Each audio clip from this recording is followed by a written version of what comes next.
पधारे हैं।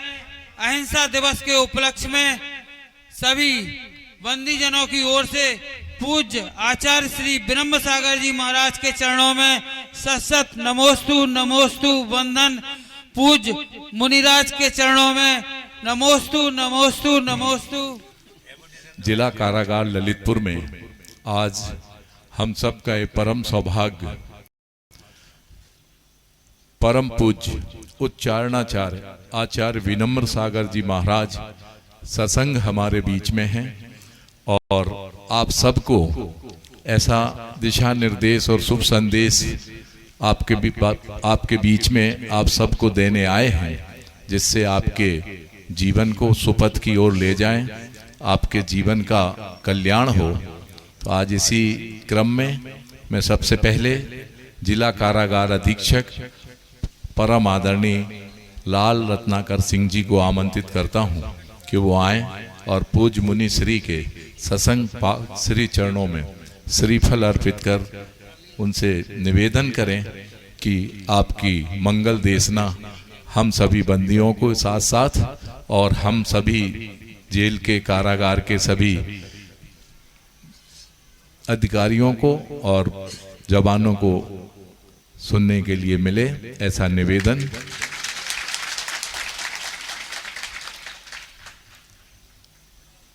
धर्म सभा की शुरुआत मंगल आचरण के साथ हो। मंगलाचरण के लिए मैं आमंत्रित करूं, उससे पूर्व हम आमंत्रित करते हैं हमारे आदरणीय शीलचंद जी अनोरा जी आए और मंच पे अपना स्थान ग्रहण करें। आदरणीय ब्रह्मचारी भैया जी आके यहाँ पर मंचासीन हों। आदरणीय अखिलेश जी गदियाना जी आ जाएं और आदरणीय डॉक्टर साहब भी आएं और मंच पे अपना स्थान ग्रहण करें। अगर कुर्सी कम है तो दो बगल में बढ़ा लें।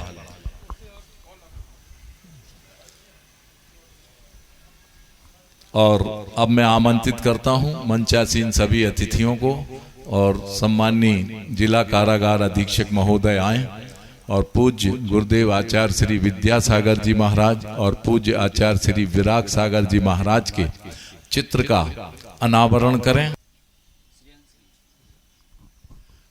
गणाचार्य विराग सागर जी महाराज श्रेयांसगिरी मध्य प्रदेश में विराजमान हैं और आचार्य विद्यासागर जी महाराज डोंगरगढ़ छत्तीसगढ़ में विराजमान हैं। बोले परम पूज्य आचार्य श्रेष्ठ गुरुवर विद्यासागर जी महामुनिराज की, परम पूज्य आचार्य विराग सागर जी महाराज की, परम पूज्य उच्चारणाचार्य आचार्य विनम्र सागर जी महाराज की। सभी अतिथियों से अनुरोध है दीप प्रज्वलन और करें। दीप से दीप जलाते चलो, प्रेम की गंगा बहाते चलो। राह में आए जो दीन दुखी, सबको गले से लगाते चलो, प्रेम की गंगा बहाते चलो। दीप से दीप। यहाँ के जो सेवादार हैं विनोद को आमंत्रित करता हूँ आए और एक श्रीफल लेकर के गुरुदेव के सत्संग श्री चरणों में श्रीफल अर्पित कर उनसे भी बंदियों की ओर से भी प्रार्थना करें कि हम सभी को आपकी मंगल देशना सुनने को मिले। जोरदार तालियों से आप अनुमोदना करें। नीचे चढ़ो, नीचे तुम्हें नहीं करना। अब मैं आमंत्रित करता हूं जितेंद्र जी राजू को कि आए और मंगलाचरण करें।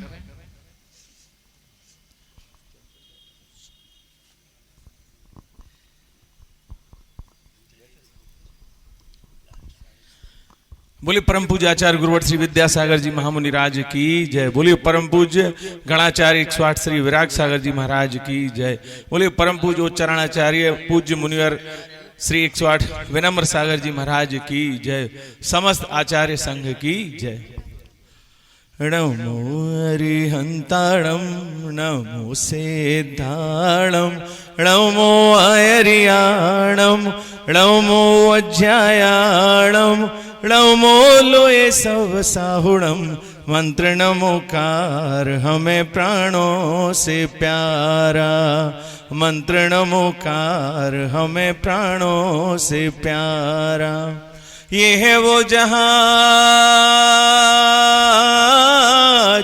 ये है वो जहाज कि जिसने लाखों को तारा, मंत्र नमोकार हमें प्राणों से प्यारा, मंत्र नमोकार हमें प्राणों से प्यारा।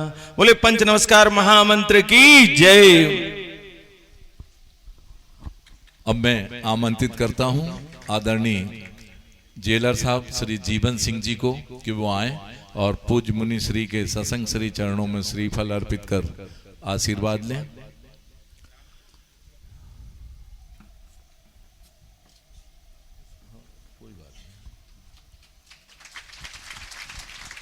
की ओर से परम पूज्य उच्चारणाचार्य विनम्र सागर जी महाराज के चरणों में निवेदन करूं।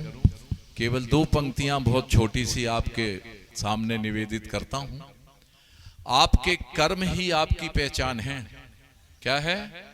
आपके कर्म ही आपकी पहचान है, वरना एक नाम के हजारों इंसान हैं। मैं आप सबकी ओर से पूज्य आचार्य श्री विनम्र सागर जी महाराज के चरणों में कोट सा नमन करते हुए करबद्ध प्रार्थना करता हूं।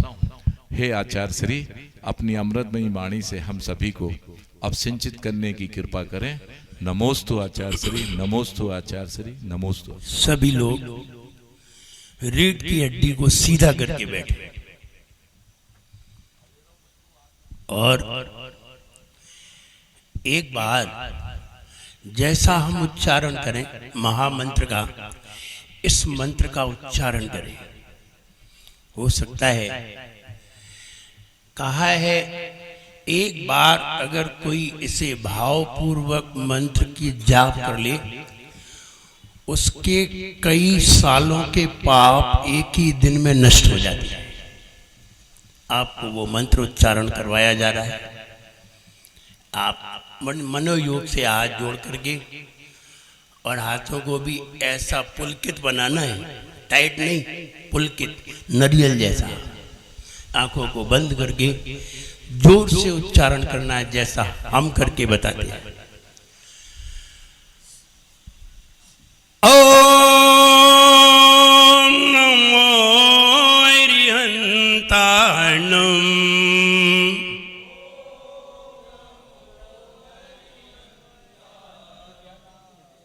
जोर से उच्चारण कीजिए।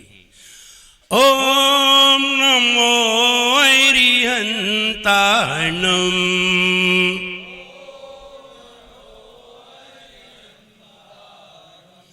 ओम नमो सिद्धाणम,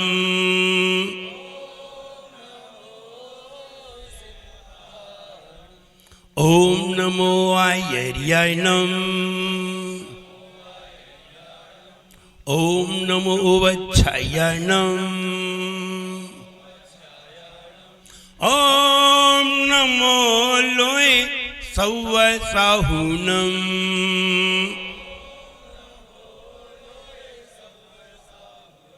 जोले कजरा श्री महावीर भगवान की, सर्वज्ञ प्रभु रामचंद्र भगवान की, सर्वज्ञ प्रभु हनुमंत भगवान की, परम पूज्याचार्य गुरुवर श्री विराग सागर जी गुरुदेव की, अहिंसामयी जैन धर्म की।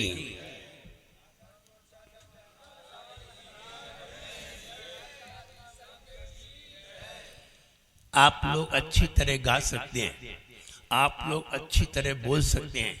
पहले मेरे साथ बोलिए।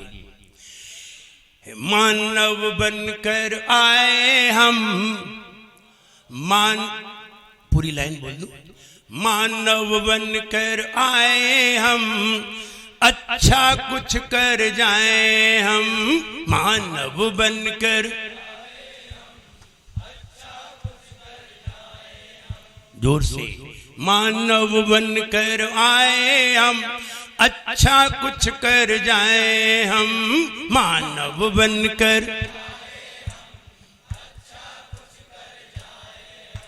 दुख को दूर हटाएं हम, दुख को दूर हटाएं हम, दुख को दूर।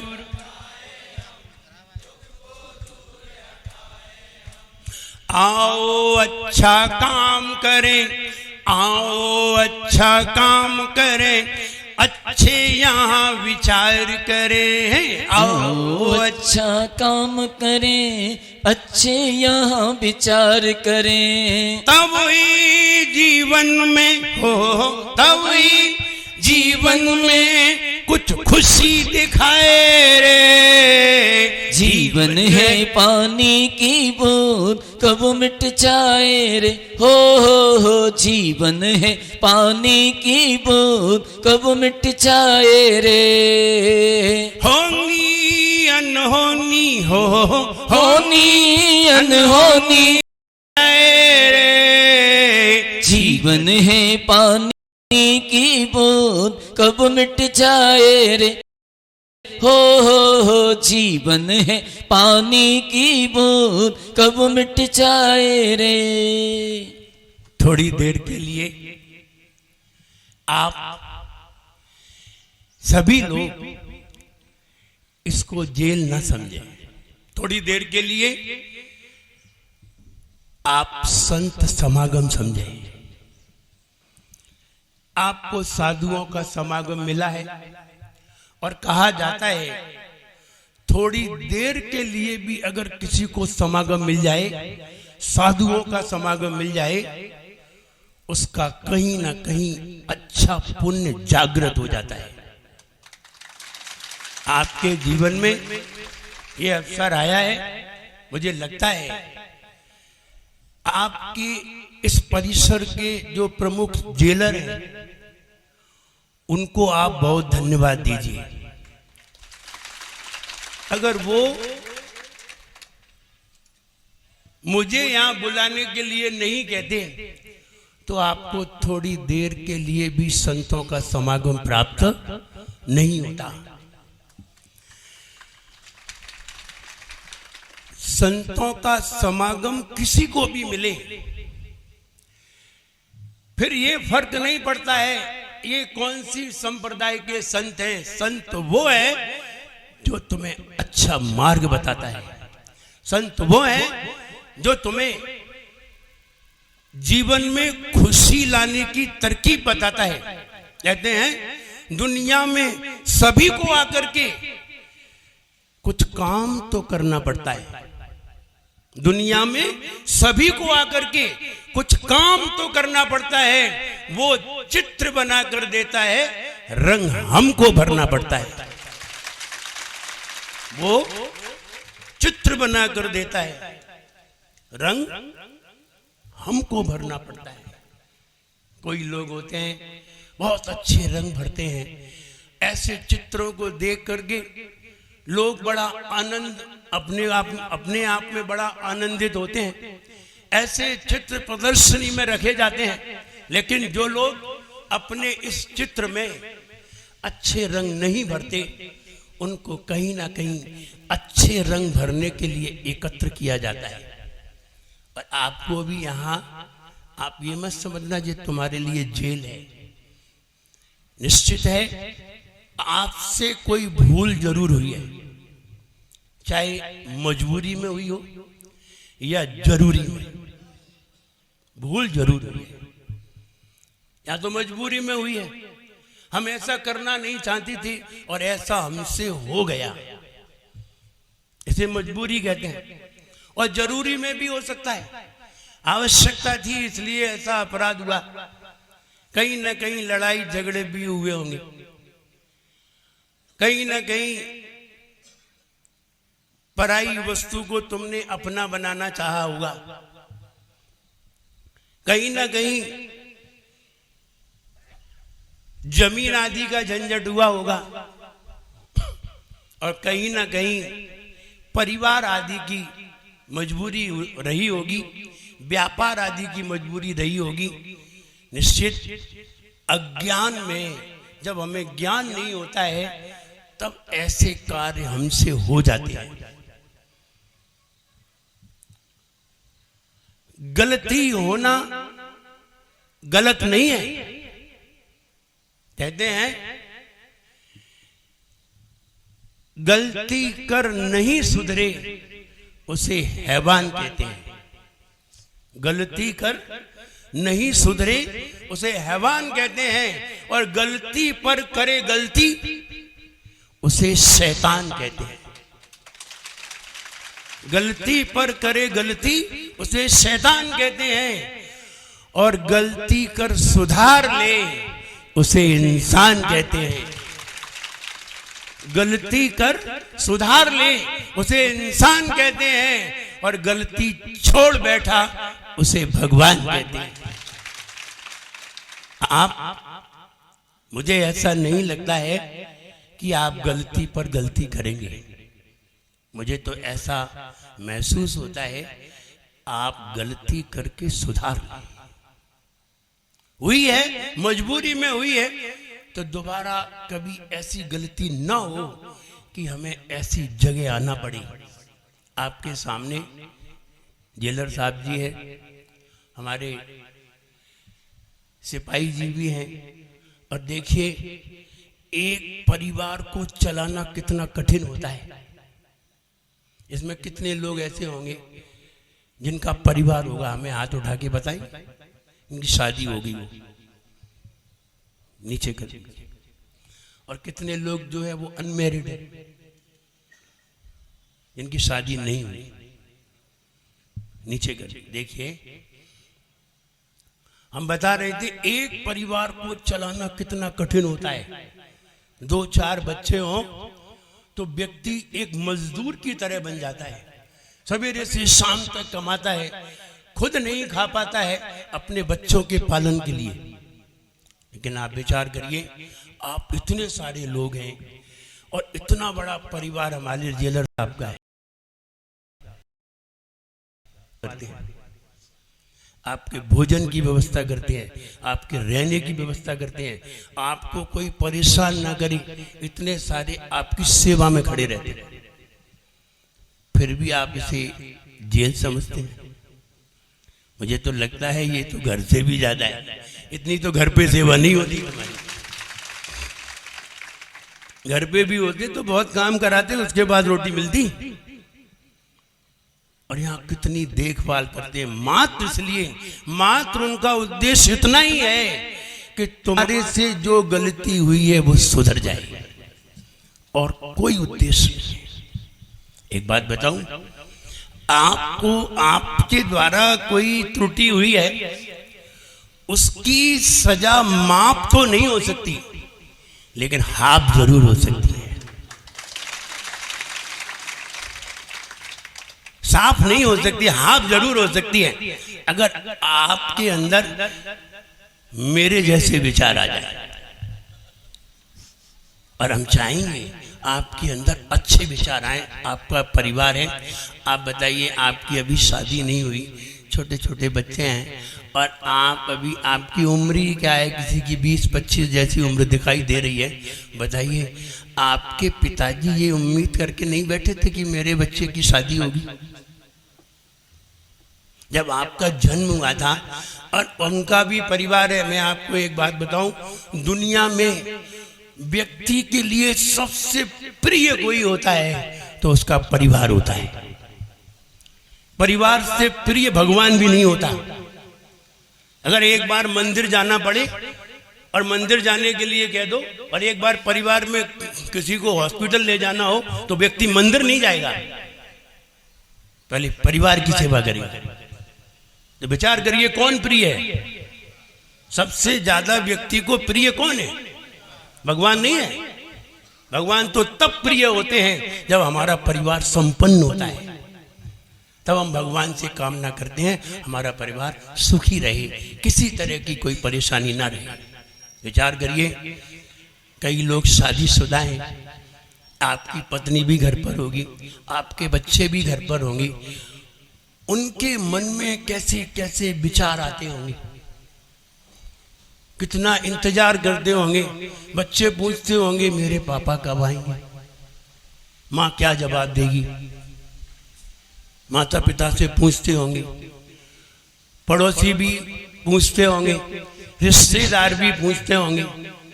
विचार करिए कितनी पीड़ा होती होगी परिवार वालों को एक जरा सी भूल के कारण। आप छोटे छोटे बच्चे हैं, आपने अपने मन में नहीं सोचा कि मेरी भी शादी होगी। ये तो सोचा नहीं कि मैं महाराज बनूंगा, ऐसा तो सोचा नहीं। तो ये तो सोचा ही होगा कि मेरी शादी होगी। अब बताओ कैसे शादी होगी? जब आपका जन्म हुआ होगा, जब आप 6 महीने के 1 साल के हुए होंगे, तो मम्मी पापा कितने खुश हुए होंगे, क्या गाते होंगे? तुझे सूरज कहूं या चंदा, तुझे दीप कहूं या तारा, मेरा नाम करेगा रोशन, जग में मेरा राज दुलारा। गाते होंगे कि नहीं? अब उन्हें कैसा महसूस होता होगा? विचार करिए। केवल अपने बारे में ही मत सोचिए, दूसरों के बारे में भी सोचिए जो तुमसे जुड़े हुए हैं। वो भी तुम्हारा कितना इंतजार करते होंगे और क्या क्या सोचते होंगे। कभी आप अपने मन में भी सोचिए। इसलिए रंग हमको भरना पड़ता है। हम तो तुम्हें हिंट देने के लिए आए हैं, हम तो तुम्हें समझाने के लिए आए हैं। हम तुम्हें बातों से ही समझा सकते हैं और किसी से नहीं समझा सकते। हम तुम्हें प्रेम से ही समझा सकते हैं, बातों से समझा सकते हैं, हिंट से समझा सकते हैं। लेकिन एक बात याद रखना, अगर मेरी हिंट तुम्हारी समझ में नहीं आई तो बाजू में हंटर लिए खड़े, वे फिर हंटर से समझा दे। जिनको हिंट समझ में नहीं आती उनको फिर कैसे समझाते हैं? हंटर से समझाते हैं। जिन्हें हमारी बात समझ में नहीं आती फिर उनके हाथ में बेंत भी रखा है, जब बात समझ में नहीं आ रही है तब। इसलिए संत आपको समझाने के लिए आए हैं, संत आपको ये बात बताने के लिए आए हैं। अपराध सभी से होते हैं, कोई निरपराधी नहीं है, लेकिन जो अपराध दोबारा न करे इंसान वही होते हैं। इसलिए आप भी ऐसा ही विचार करें कि हम भी कोई ऐसा अच्छा विचार करके अच्छा काम करें और ये कसम खा लें कि अब भविष्य में कभी भी हम गलत काम नहीं करेंगे। ऐसा मन में ले लें। अभी महाराज बता रहे थे जुआ खेल लेते हैं, जुए के एवज में बंद किया जाता है, चोरी करते हैं इसके एवज में बंद किया जाता है, अथवा मारपीट करते हैं, लड़ाई झगड़े करते हैं। आखिर आपको हम अभी छुड़वा दें और आपको बाहर करवा दें तो क्या आप शांति से बैठ जाएंगे? बताओ, नहीं बैठेंगे ना? आपको यहां शांति से बैठने का उपाय बताया है और आपको शांति से ये सब लोग बिठाए हुए हैं और आप बाहर शांति से बैठते हैं। शांति से बैठे होते तो यहां काहे को बिठाया जाता? विचार करिए, आपको अभियाल बाहर छुड़वा दे तो आप करेंगे क्या?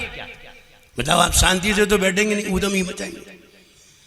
इसलिए आखिरकार सरकार को क्या करना पड़ता है? आप विचार करिए। कोई नेता लोग जुलूस निकालते हैं, उधम मचाते हैं पार्टी बंदी में आपस में, तो पुलिस वाले क्या करते हैं? कुछ नहीं करते। मार सकते नहीं है, कोई अपराध किया नहीं है, गाड़ी में बंद किया, 10 किलोमीटर छोड़ाए, नगर में शांति होगी। तो यही करेंगे। क्या करेंगे? जेल में कहां तक बंद करेंगे? इनको बंद करेंगे फिर खिलाओ और परेशानी, तो लेकर के 10-20 किलोमीटर छोड़ाए। अब तो वहां से तब तक आओगे तब तक नगर में शांति। यही करना पड़ता है। ऐसे ही आपको भी एक ऐसे घर में बिठाया गया है जहां आप किसी तरह का उद्यम नहीं कर सकते, किसी तरह का अपराध नहीं कर सकते, किसी तरह की अशांति नहीं कर सकते। और धीरे धीरे धीरे धीरे धीरे धीरे आपका मन परिवर्तित हो जाए, और परिवर्तित हो जाएगा तो निश्चित मानिए आपकी सजा भी कम हो जाएगी अगर विचार बदल जाएगा। जैन धर्म में ही नहीं, सभी धर्म में ये बात बताई है। अगर आपसे कोई गलती हुई है और आपने गलती को सुधार लिया और आप अच्छे होते गए, अच्छे विचार करते गए, अच्छे भाव करते गए, तो आपकी सजा भी कम हो जाती है।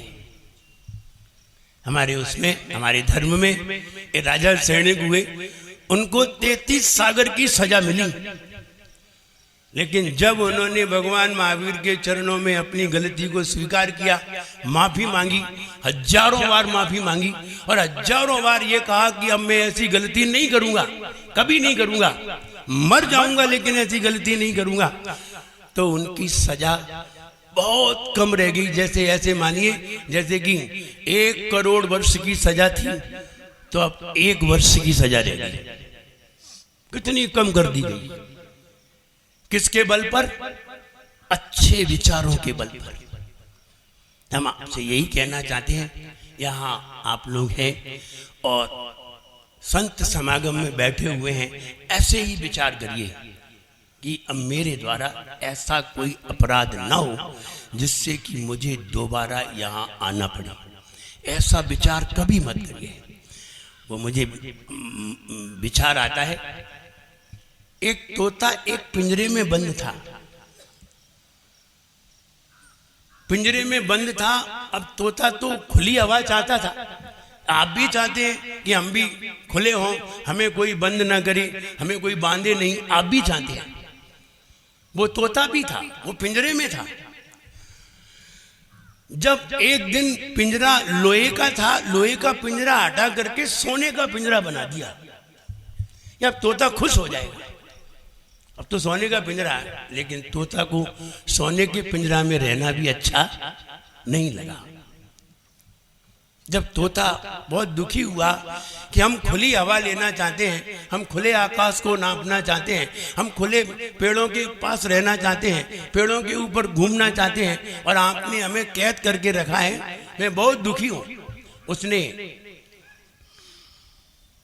मालिक से कई बार कहा कि मुझे आप मुक्त कीजिए, तो मालिक ने कहा नहीं, आपकी मुझे आवाज बहुत अच्छी लगती है, आप वही कहते हैं जैसा हम कहते हैं, और आप हमें बहुत अच्छे लगते हैं, इसलिए हम आपको आजाद नहीं कर सकते। अब जब वो बहुत दुखी हो गया तो अब क्या करता? उसने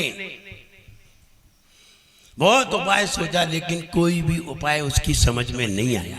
देखिए, हम आप ऐसे समझिए, आप भी तोता है और हम भी तोता हैं, लेकिन बस आप पिंजरे में हैं और हम खुले हुए। तो हुआ ये, जब वो पिंजरे में था तो एक तोता बाहर से घूमता हुआ, पेड़ों पे घूमता हुआ तोता उसके घर के अंदर प्रवेश कर गया।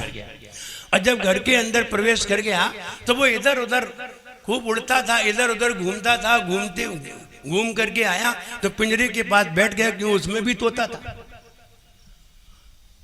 तो उसने, उस तोते ने जो पिंजरे में था उससे पूछा, बाहर की हवा कैसी है? बहुत अच्छी है, बहुत शानदार, शुद्ध हवा है।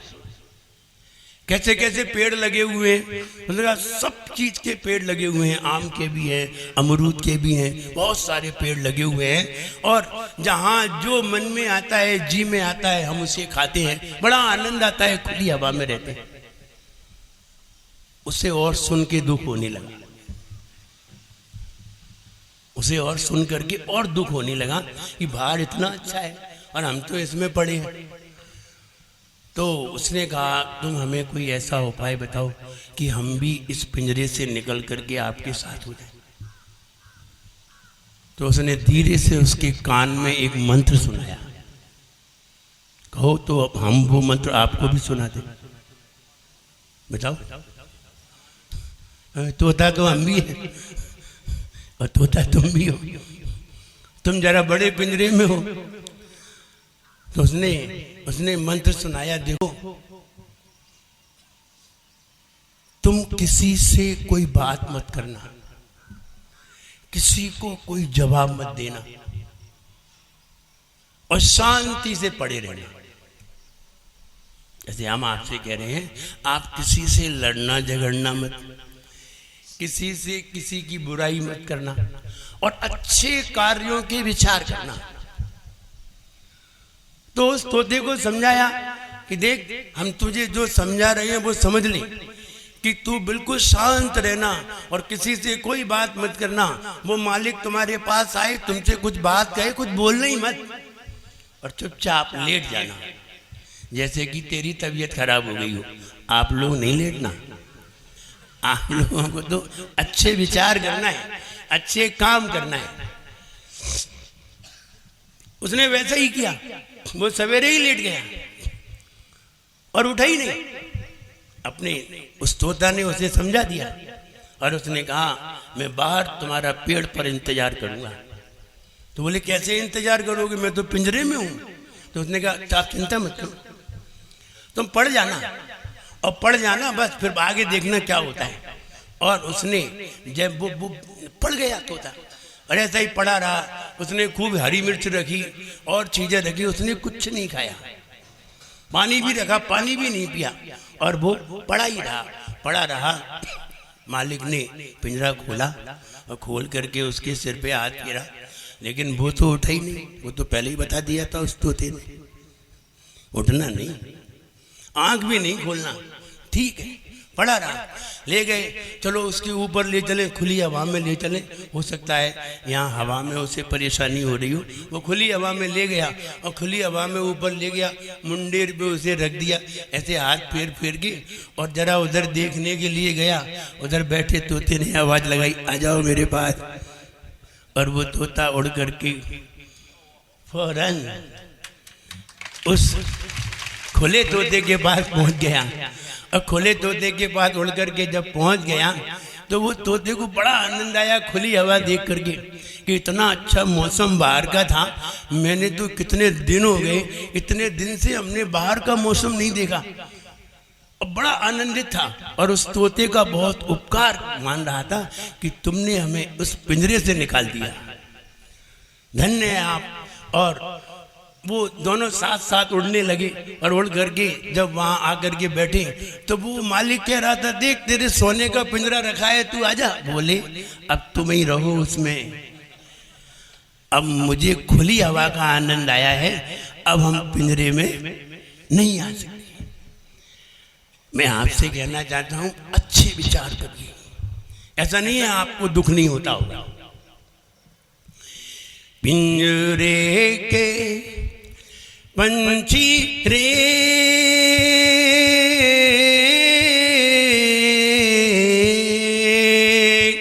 तेरा दर्द न जाने कोई, तेरा दर्द न जाने कोई। पिंजरे के पंछी रे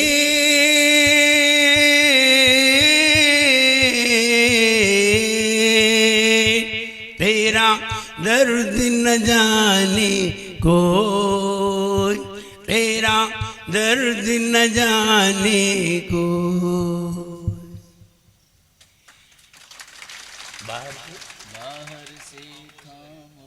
बाहर से खामोश रहे तू, बाहर से खामोश रहे तू, भीतर भीतर रोए रे, भीतर भीतर रोए, तेरा दर्द न जाने कोई, तेरा दर्द न जाने कोई।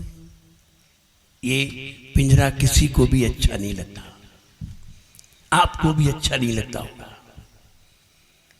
ऐसा लगता होगा भगवान से आप प्रार्थना करते होंगे, कहते होंगे भगवान कब मेरा वो दिन आएगा जब मैं भी खुली हवा में उड़ूंगा।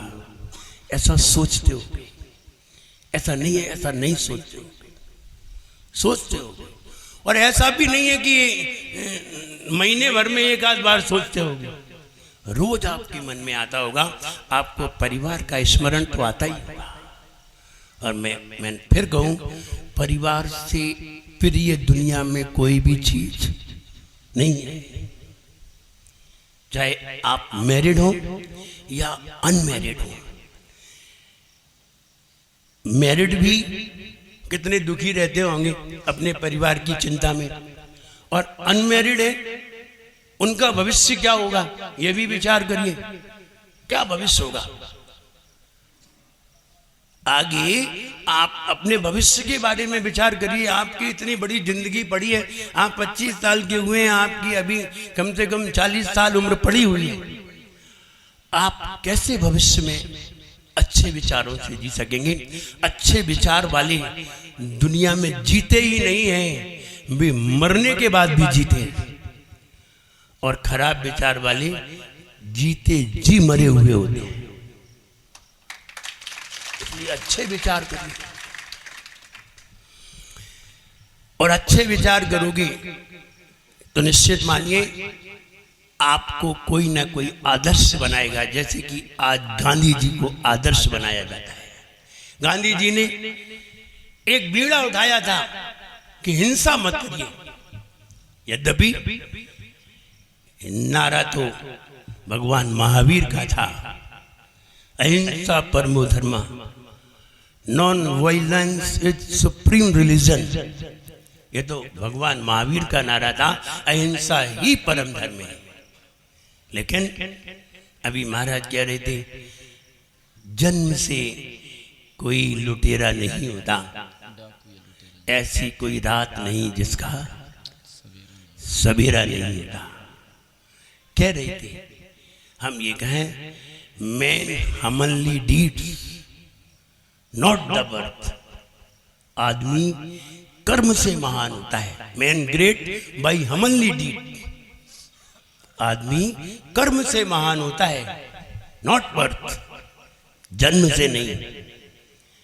जन्म किसी का भी कैसा हो सकता है, लेकिन कर्म जब अच्छे होते हैं तो व्यक्ति कई सालों तक स्मरण रहता है। जैसे कि गांधी जी अभी तक याद आती है, सैकड़ों वर्ष हो गए उनकी मृत्यु हुए, लेकिन आज भी वो स्मरण में है। भगवान महावीर 2500 वर्ष हो गए उनको निर्वाण प्राप्त हुए, आज भी स्मरण में आते हैं। भगवान राम लाखों वर्ष हो गए उन्हें मोक्ष जाए हुए, और आज भी वो स्मरण में आते हैं।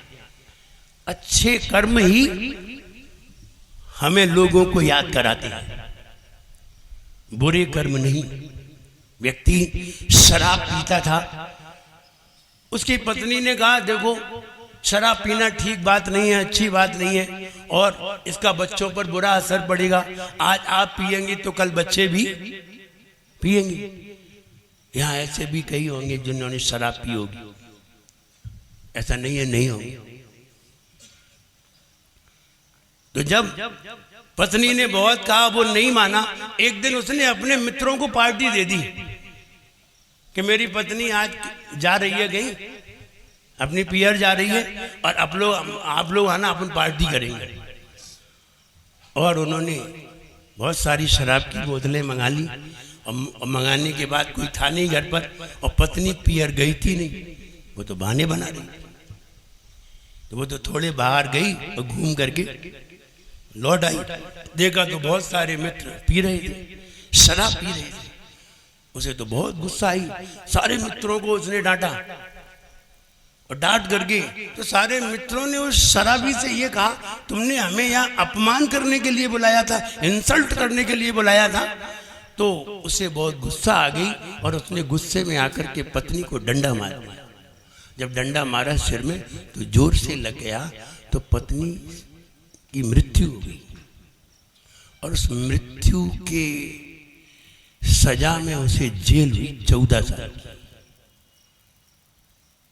जब 14 साल की जेल हुई तो 14 साल बाद जब उसका समय पूरा हो गया और उसको जाने का समय आ गया, तो उसने जेल के जेलर साहब से ये कहा, मेरी आपसे ये प्रार्थना है कि मुझे इस जेल से मुक्त मत करिए, मुझे यहीं रखिए। विचार करिए कि क्यों? इसलिए कि उनके जो बच्चे थे वो बच्चे अब बड़े हो गए, तो बच्चों ने ये कहा कि तुम अगर हमें यहाँ दिख गए तो हम तुम्हें छोड़ेंगे, तुमने मेरी माँ को मारा है। तो तो विचार करिए, जरा से क्रोध में अपनी पत्नी से भी गया, अपने बच्चों से भी गया, आखिरकार उसकी क्या दुर्दशा हुई। हम ये कहना चाहते हैं, ये शराब व्यक्ति के दिमाग को शून्य कर देती है, इसलिए इसको तो छूना ही नहीं चाहिए। आप कहेंगे फिर कौन सा नशा छूना चाहिए, तो हम ये कहेंगे कोई नशा नहीं करना चाहिए। नशा तात्कालिक तुम्हें ये लगे कि शान बढ़ा रहा है, लेकिन वो तुम्हारी शान घटाता है, तुम्हारी उम्र कम कर देता है। इसलिए ऐसी चीजों से दूर ही रहो। और क्या मिलता है, अब बताइए, आप शराब पीते होंगे, अब यहाँ शराब मिलती है? पानी मिल जाए यही बहुत। अब तुम्हें बिना पिए रहना पड़ता है कि नहीं? कोई जुआ खेलता था, आप खेलते हो, तो आपको यहाँ सुधार के लिए रखा है। और अगर आप बाहर गए तो पिए बिना मानोगे नहीं, और जुआ खेले बिना चैन नहीं पड़ेगा, और वहीं जाके बैठोगे जहां खेलते होंगे। इसलिए सरकार ने ऐसी व्यवस्था दी है, और ये सरकार की व्यवस्था नहीं है, ये प्रकृति की भी व्यवस्था है। ऐसी ही प्रकृति की भी व्यवस्था है कि अगर कोई अपराध करता है तो उसे सजा तो देनी ही पड़ेगी। आप कोई अपराध करके कोर्ट से बच जाए, लेकिन उसकी अदालत से कभी भी नहीं बच सकते, वो तो छोड़ेगा नहीं, वो बच भी नहीं सकते। कहीं भी चले जाओ, हिंदुस्तान छोड़ जाओ, विदेश चले जाओ, वो वहां भी नहीं छोड़ेगा। कहां जाओगे उससे बच करके? इसलिए आप सरकार से न बचो, अपराध से बचो।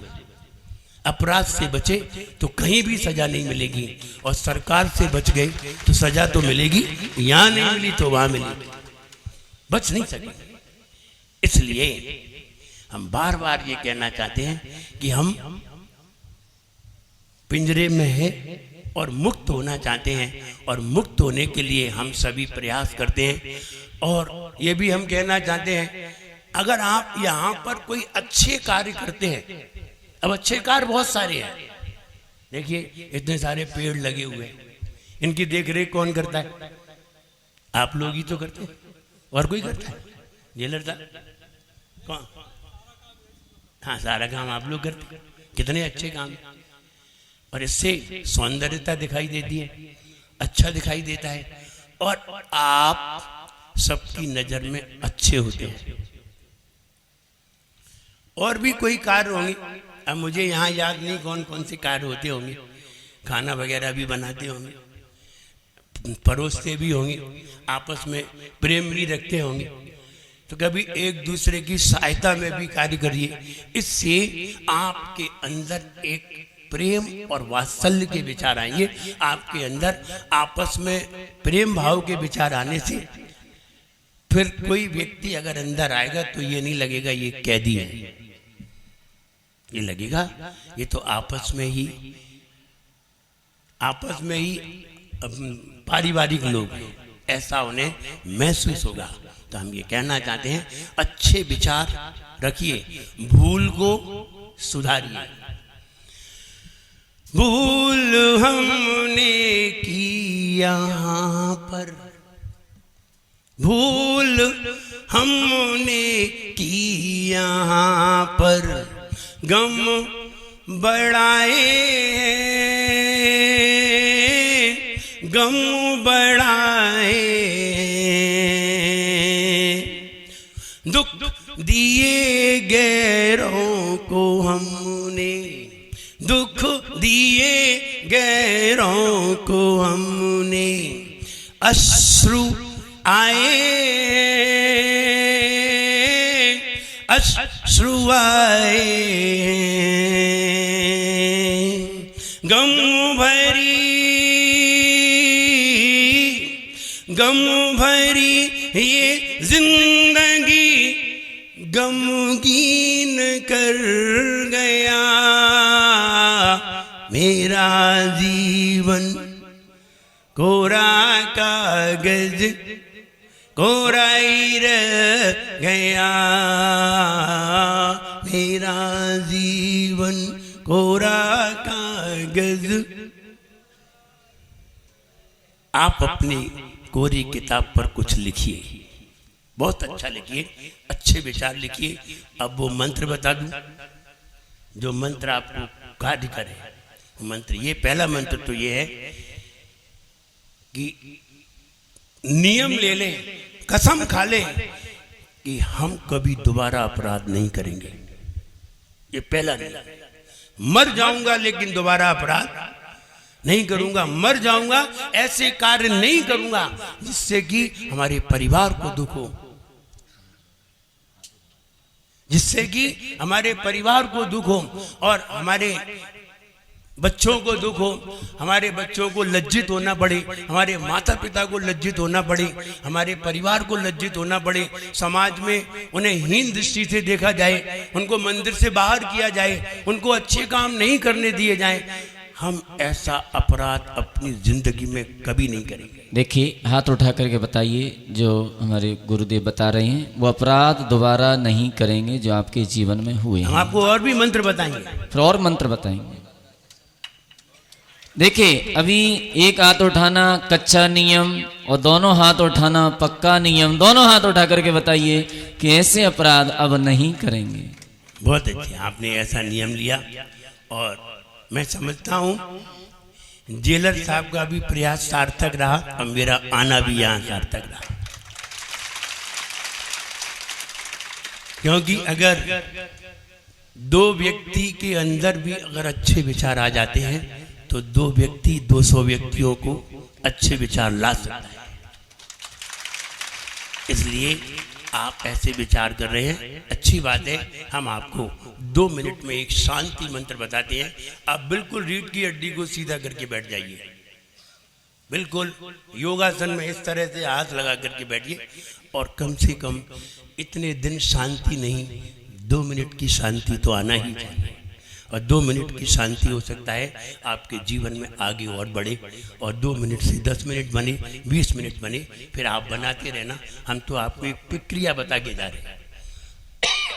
आप बिल्कुल सीधे बैठ जाइए और अंदर को श्वास भर करके ओंकार ध्वनि निकालना है। आप जितनी लंबी निकाल सके, पहले आपको हम निकाल के बताते हैं, फिर आप निकालना। हम आपको मन को बिल्कुल शांत करने का प्रयास करेंगे।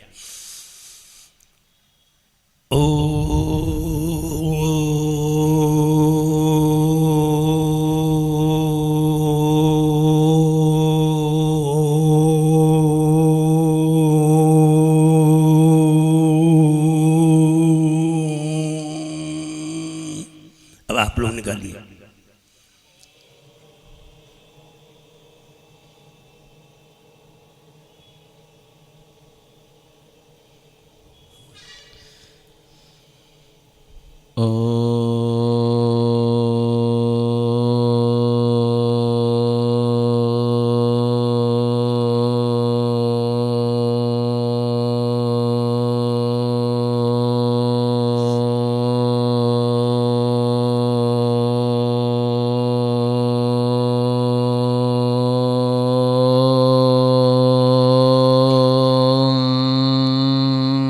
अब आप लोग बोलिए जोर से।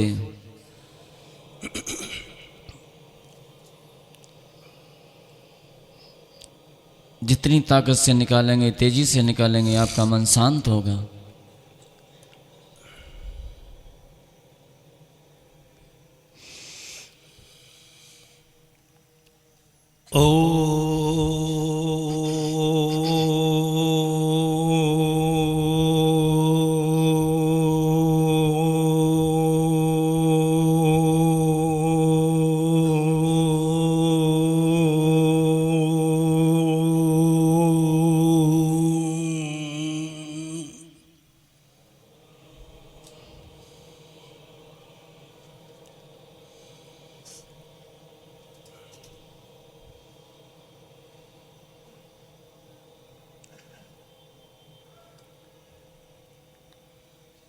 आप लोग रीढ़ की हड्डी को सीधा करके आंखों को बंद करके आप अपने मन को हृदय पर लाइए और सिर्फ इतना सा विचार करिए,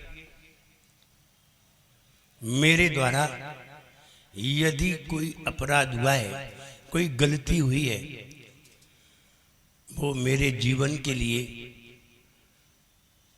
अच्छी है या बुरी है। बस इतना सा निर्णय करिए। बस अपने हृदय पर विचार करिए और कुछ नहीं करना है। आंख बंद करिए, आंख बंद किए रहें और ये विचार करिए, ये हमारे जीवन के लिए, परिवार के लिए और हमारे भविष्य के लिए बुरा है।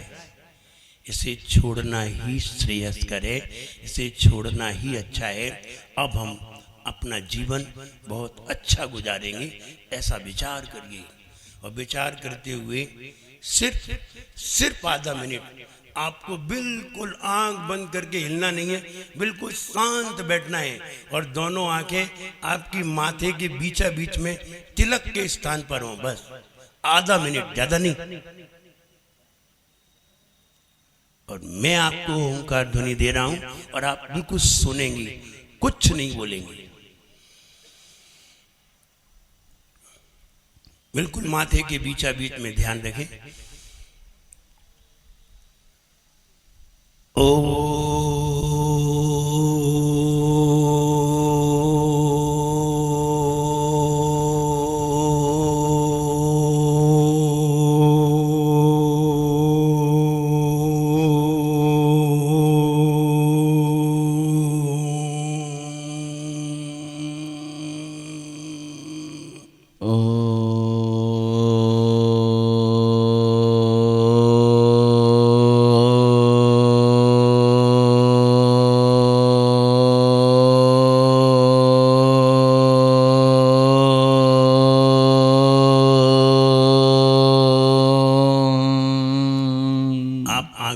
बैठे रहेंगे, सिर्फ सुनेंगे।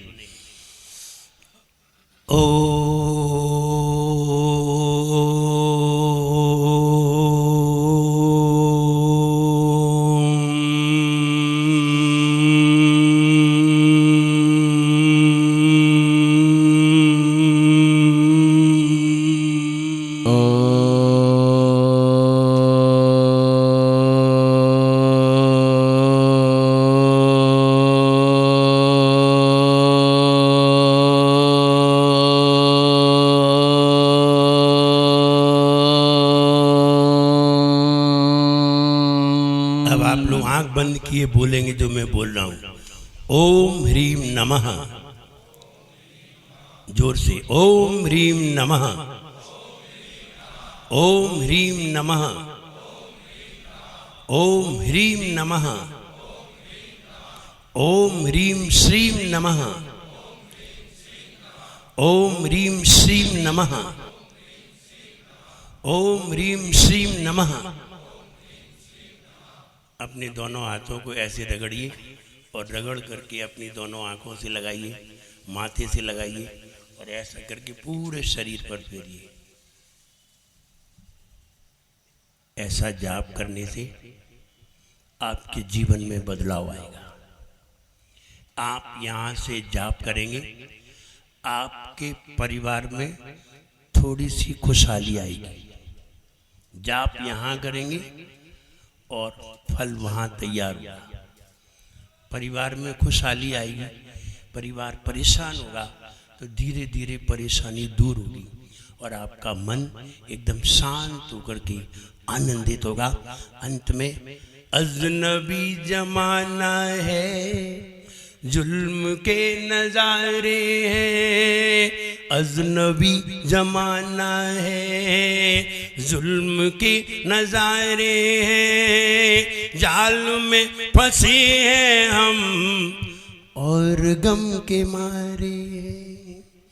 अजनबी जमाना है, जुल्म के नजारे हैं, जाल में फंसे हैं हम और गम के मारे हैं। किस तरह गुनाहों ने किस तरह गुनाहों ने गर्त में धकेला है, कल भी तू अकेला था, आज भी अकेला है। कल भी तू अकेला था, आज भी, आप भी तो बोलिए। कल भी तू अकेला था, आज भी अकेला है। जाने मेरी किस्मत ने हो, जाने मेरी किस्मत ने कैसा खेल खेला है। कल भी तू अकेला था।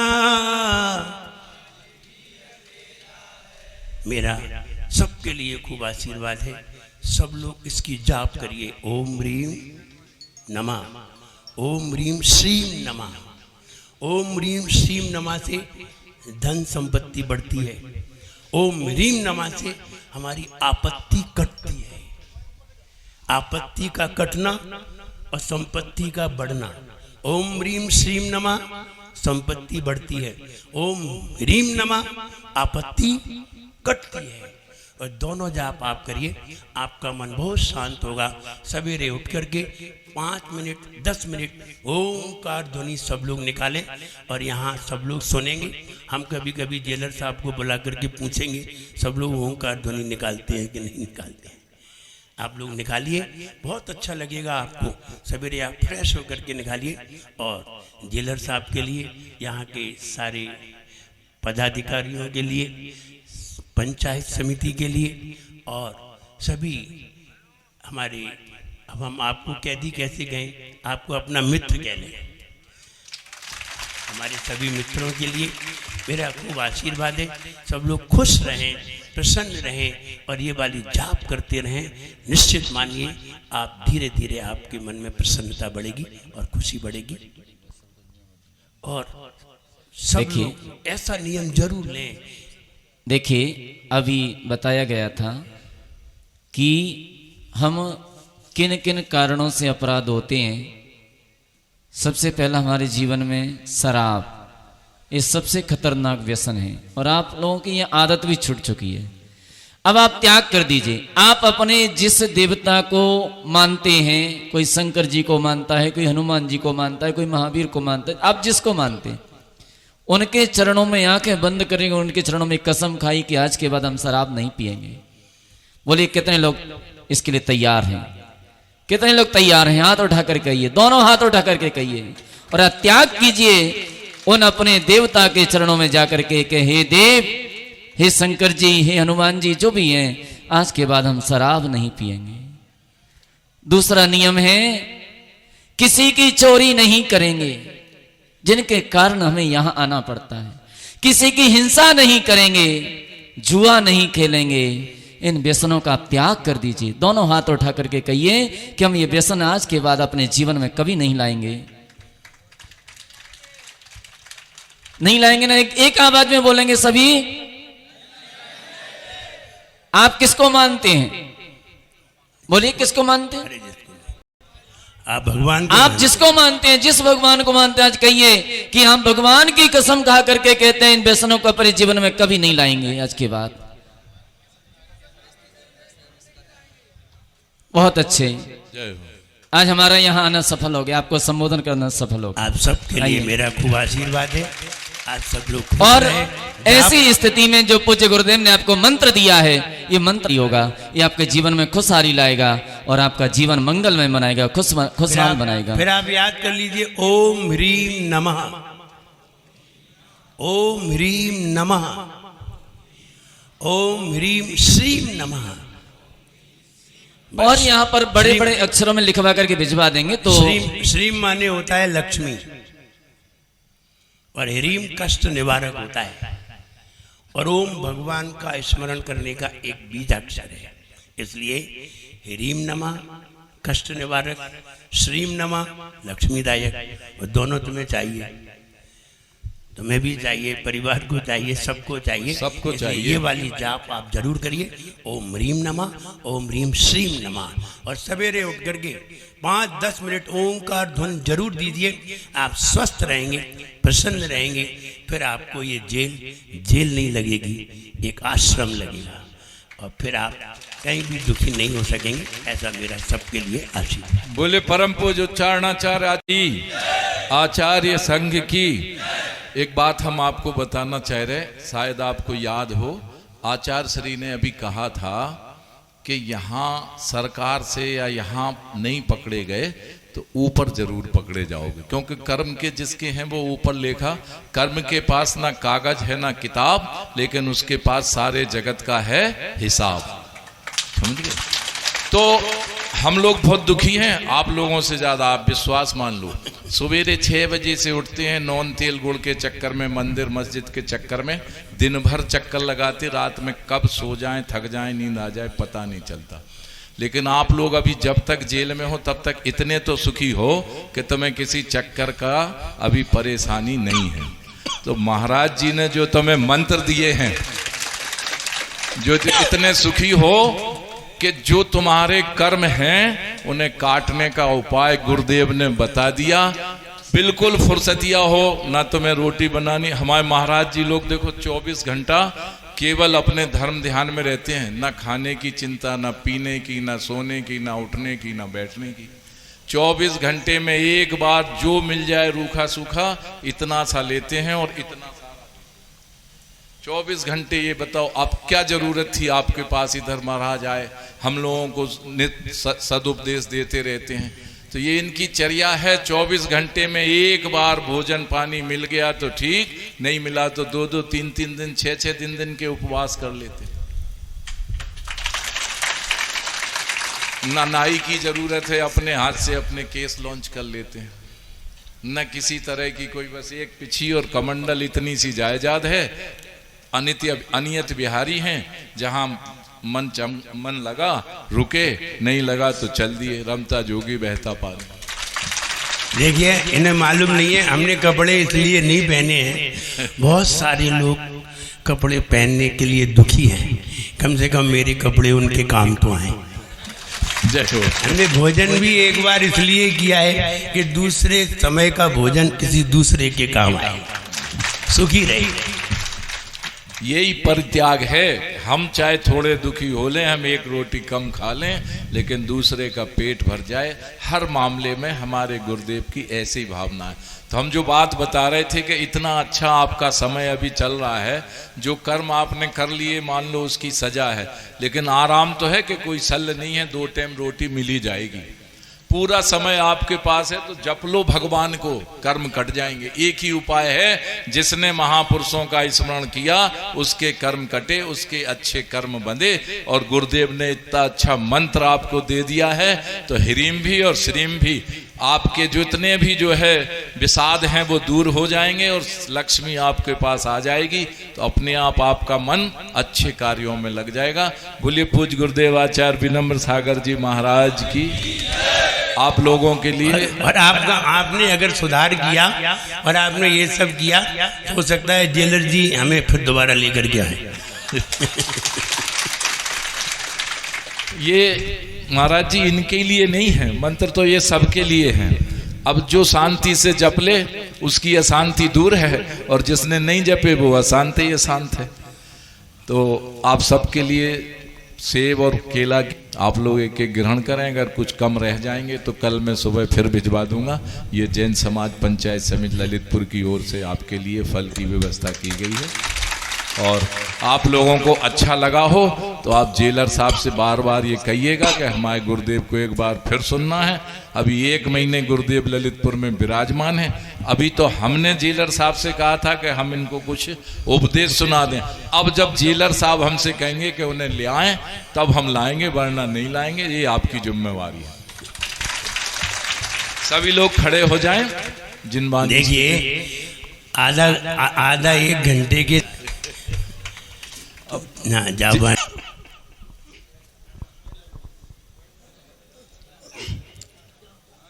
लगभग 23 साल की हमारी अपनी सेवा में मैं आज धन्य हो गया हूँ। और ऐसी ओजस्वी भाषा, ऐसा ओजस्वी विचार संभवतः हमने पहली बार आप लोगों से सुना है। और जैसा कि हम जानते भी हैं, जैन मुनियों का जो तप होता है, जो त्याग होता है,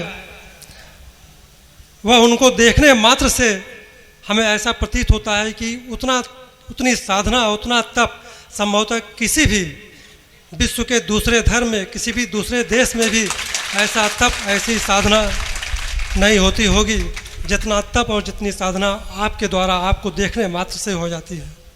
और आज आपके विचार सुनकर के, ओजस्वी विचार, संभवतः हम समझते हैं कि जितने बंदी भाई लोग हैं पहली बार इस तरह के ओजस्वी भाषा, ओजस्वी विचार सुन रहे होंगे, और आप लोगों में निश्चित रूप से यह बदलाव लाएगा, यह हमारी शुभकामना है।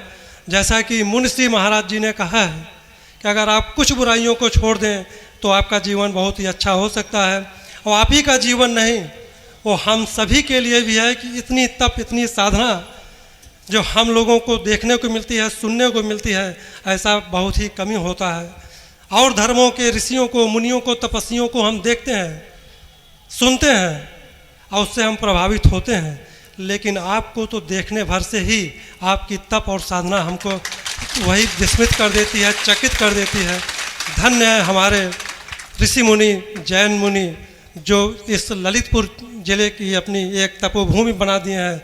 ऐसा अप्रतिम उदाहरण, अप्रतिम योगदान मुझे और किसी भी धर्म में संभवतः कदाचित नहीं मिलेगा जो आपकी तप और आपकी साधना में और आपकी वाणी में है। इसी के साथ हम अपनी वाणी समाप्त करते हैं।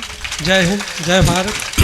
और जेलर साहब को एक बात बहुत अच्छी लगेगी, एक बात बहुत अच्छी लगेगी, ये सारी कविताएं हमने 1:30 बजे बनाई। बताइए, मतलब 1:30 बजे बनाने के बाद भी इतने अच्छे ढंग से, इतने ओजस्वी ढंग से आपके सामने प्रस्तुत कर पाना या किसी विस्मित से कम नहीं है।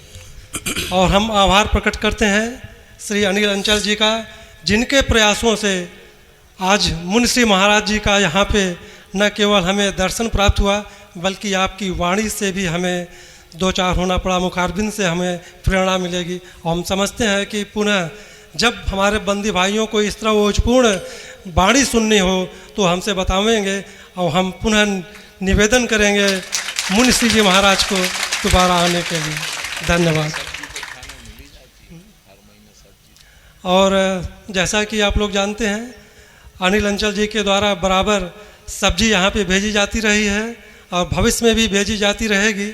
और ये आपका विगत 1 साल से, जब से हम आए हैं, ये आपका योगदान रहा है कि समय समय पर आप मुनिश्री महाराज जी के योगदान से और आप लोगों के जैन समाज के योगदान से आपको सब्जियां प्राप्त होती रही हैं। यह भी आपका बहुत बड़ा योगदान है। इसके लिए हम बहुत हार्दिक आभार प्रकट करते हैं।